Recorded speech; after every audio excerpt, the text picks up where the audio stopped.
Good morning. পূর্বাজ লাইফস্টাইলে নতুন আরেকটা ব্লগ শুরু করছি। আপনাদের সবাইকে স্বাগত জানিয়ে আশা করি আপনারা সকলে ভালো আছেন। তো আজকে হচ্ছে গিয়ে সোমবার, আর এখন বাজে হচ্ছে বেলা 11:45। তো আজকে তাড়াতাড়ি রান্না বসিয়ে দিয়েছি। তার অনেকগুলো কারণ আছে, এক এক করে বলবো আপনাদের। তার প্রথম কারণ হচ্ছে ডাক্তার সাহেব আজকে বাড়ি আছে। বলছে আজকে ওর কলকাতা যাওয়ার কথা ছিল, কিন্তু বলছে আজকে মানে খাটটা ঘরে সেট করাবে। বলছে না, আমি থাকি, না থাকলে হবে না। সেই জন্য আজকে সকাল থেকে ও ঘরেই আছে, চেম্বারেও যায়নি আর কলকাতাও যায়নি। তো সেই জন্যেই রান্নাটা তাড়াতাড়ি বসাতে হবে। আর এমনিতেও মানে কী করবো বলুন, সকাল সকাল উঠে পড়েছি, তাড়াতাড়ি তাড়াতাড়ি কাজ হয়ে যায় দৌড়ে দৌড়ে। তো করিটা কি, দেরি করে রান্না করে আর কি হবে, বসিয়ে দেবো রান্না, এই আর কি। তো এখনই জলখাবার খেলাম, খেয়ে যিশু তো এখনও আসেনি, এলে পরে কি খায় দেখি এখন। তারপরে আর ডাক্তার সাহেবও এখনও খায়নি। সে সকাল থেকে সেই 7টা না 7:30 মিস্ত্রিরা এসছে, সেই থেকে তাদের পিছনে লেগে আছে। তো যাই হোক, কাজ সবই হয়ে গেছে, সব করে নিয়েছি, শুধু রান্নাটাই বসাতে বাকি আছে। তো চলুন কাজও করি আর আপনাদের সাথে গল্পও করি। চলুন তাহলে। হ্যাঁ, রান্না করতে করতে যিশুকে একটু কফি করে দেবো, ওই জন্য দুধটা বসালাম একটুখানি। কফি খা, দুধটা পেটে যায়। আমি বলি এত বেলায় আর এখন চা খেতে হবে না, তুই কফি খা। তা বলে দাও একটুখানি। তাই রান্নাটা অফ করে আগে ওকে কফিটা করে দিই, তারপরে আবার রান্না বসাবো। তাড়াতাড়ি রান্না করলে কি হবে, রান্নাটা তো হয়েই যায় বলুন, কিন্তু গ্যাসের উপর রান্না বসিয়ে দিয়ে 14 জায়গায় ছুটতে হবে।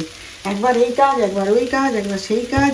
হ্যাঁ, তারপরে আবার আমার তো সময় সব একসাথে তো জল খাবার খায় না। এই তো ডাক্তার সাহেব ওখানে মিস্ত্রিদের সঙ্গে আজকে লেগেছে, আর কতদিন ধরে না। তো বলছে আজকে আমি একটু ওদের ইয়েতে দাঁড়িয়ে থাকি, ওদের সাথে দাঁড়িয়ে থাকি, তাহলে কাজটা তাড়াতাড়ি করে খাটটা আজকে তাহলে সেট করে দেবে বলে লেগেছে।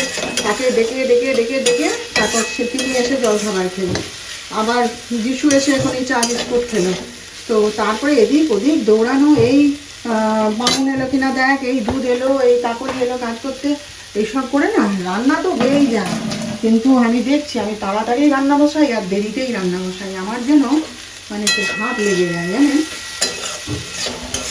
করছি দৌড়ে দৌড়ে কাজ করতে করতে, রান্নাটাও শেষ করছি। দেখি 12টার মধ্যে পারি কিনা। যে আংটিগুলো নিয়ে এসেছিলাম সেগুলো একটু শোধন করানোর ছিল, তো নিজেরাই হয়তো করে নেওয়া যায়, কিন্তু বাড়িতে যেহেতু বামুন আছে ওই জন্য আমি আর করাইনি। তা সে পরশুদিন মাকে বলে রেখেছিলাম জানেন, তারপরে মা তো ভুলে গেছে তালে গলে, আর আমিও গুড়াদার দেখা পাইনি।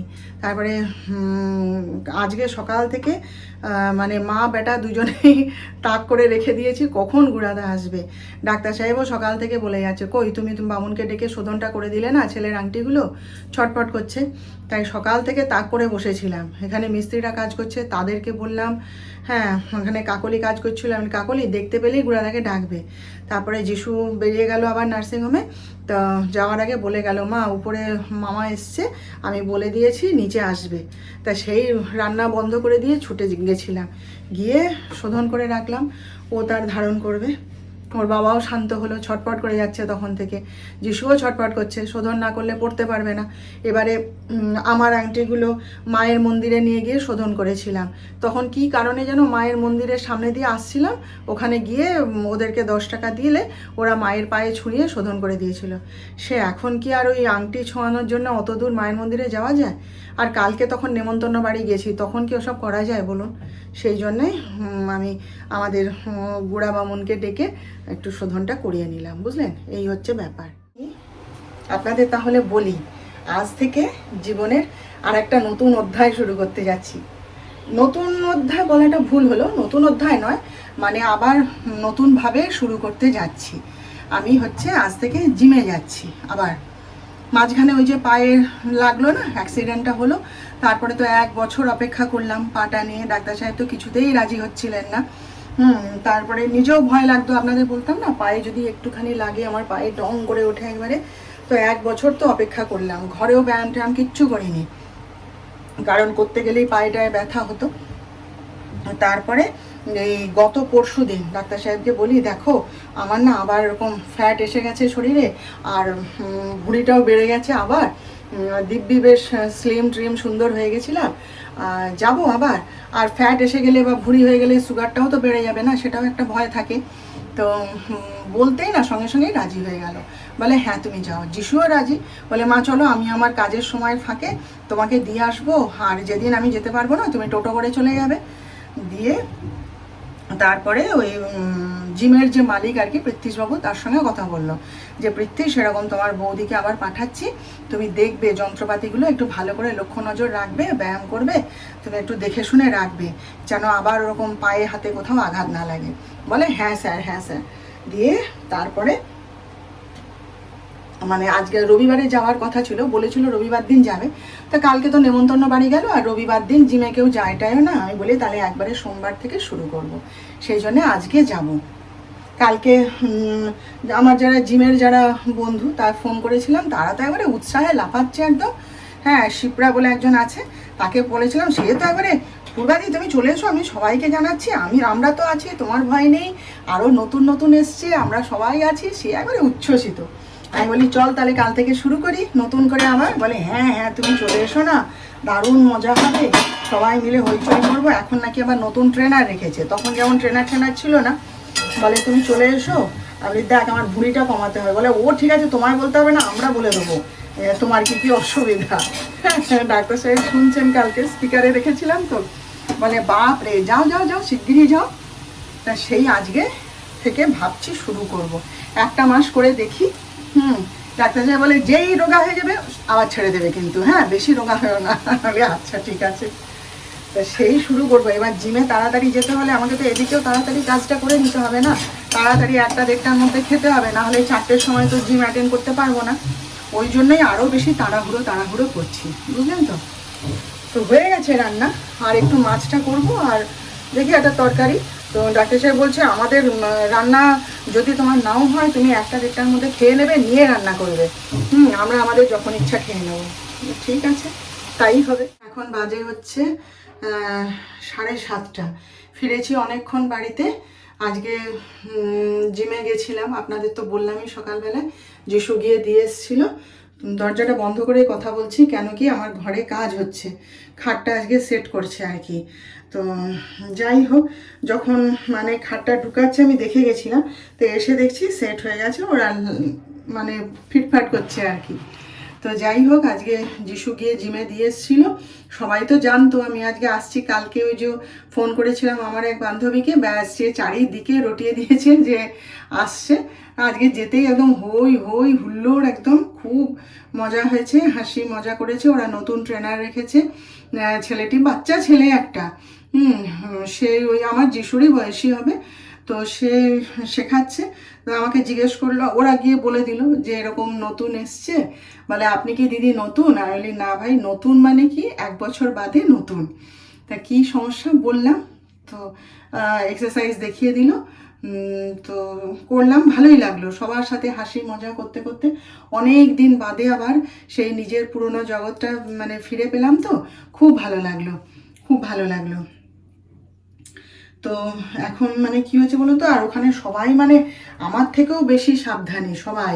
এই না বেশি করো না, প্রথম দিন লেগে যাবে, হ্যাঁ তুমি করতে কষ্ট হলে ছেড়ে দাও, করো না, সাবধানে করো, অত একসাথে করো না। সবাই আমার থেকেও খুব সাবধানী আজকে আমার উপর। তো যাই হোক, আসার সময়ও তো এলাম গল্প করতে করতে, এসে মানে লাস্টে মানে যত দূর ওরা আমার সঙ্গে এসছে, তারপরে আমি টোটো ধরে বাড়ি চলে এসেছি। কারণ কি বলুন তো, অনেক মানে 1 বছর বাদে আবার জিম করলাম, তো পা দুটো ব্যথা করছে, তারপরে হাতের ওই যে এক্সারসাইজ করালো, হাত দুটো মানে তখন ব্যথা করেনি, এখন যন্ত্রণা করছে। তো যাই হোক, এসে তো ঘরে ঢুকতেই তো ডাক্তার সাহেব বললেন চা করে দাও ওদের, তা একটু চাটা করে দিলাম, দিয়ে তারপরে বলছে মুড়ি খাবে, কিন্তু এখন দেরি আছে। তা আমি ওই গাটা ধুয়ে একটু সন্ধ্যা দেখালাম ঠাকুরকে, যিশু তো আবার বেরোলো কোথায়, তো একটুখানি চা খাবো, আর খিদে পেয়ে গেছে। সেই 1টার সময় খেয়েছিলাম, তো এবার একদম মানে জম্পেশ করে খিদে পেয়েছে, তো একটুখানি খাবো। ওরা যখন মুড়ি খাবে খাবে, আমি আমার খাবার খাই আর একটুখানি চা খাই। তো এই আর কি। হ্যাঁ, তা এখন যা ঘরদোরের অবস্থা, এইখানে দাঁড়িয়ে কথা বলা ছাড়া আর কোনো জায়গায় কথা বলার উপায় নেই।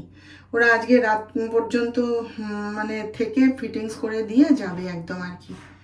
তো দেখা যাক কী হয়। হ্যাঁ, তো চলুন আমি একটুখানি চা জলখাবারটা খাই, তারপরে আবার আপনাদের সাথে কথা বলবো। কণা তো এখনও আসেনি।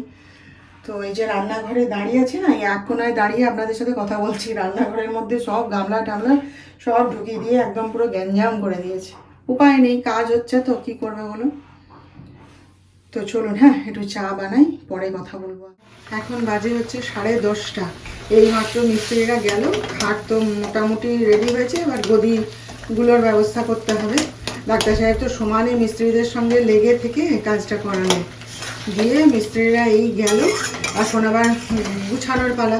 সে তো যিশু একটু হাতে হাত লাগিয়ে দিল দেখলাম, আর আমাকে তো ছুতেই দেবে না, সে নিজেই এখন খাটবে। আর আজকে যে কত রাতে মানে কি হবে, শোয়া হবে খাওয়া হবে বলতে পারছি না।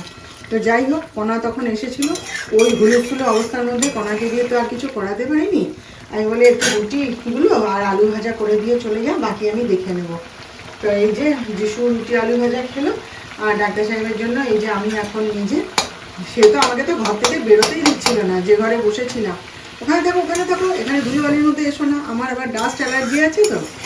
তা যাই হোক, খাওয়াটা তো করতে হবে। তাই এই যে ওর জন্য একটু আলু পেঁয়াজ দিয়ে বাটি চচ্চড়ি বানিয়ে দেবো। আর আমি আজকে একটুখানি এই যে ওটস খাবো, ওটসের রুটি বানালাম।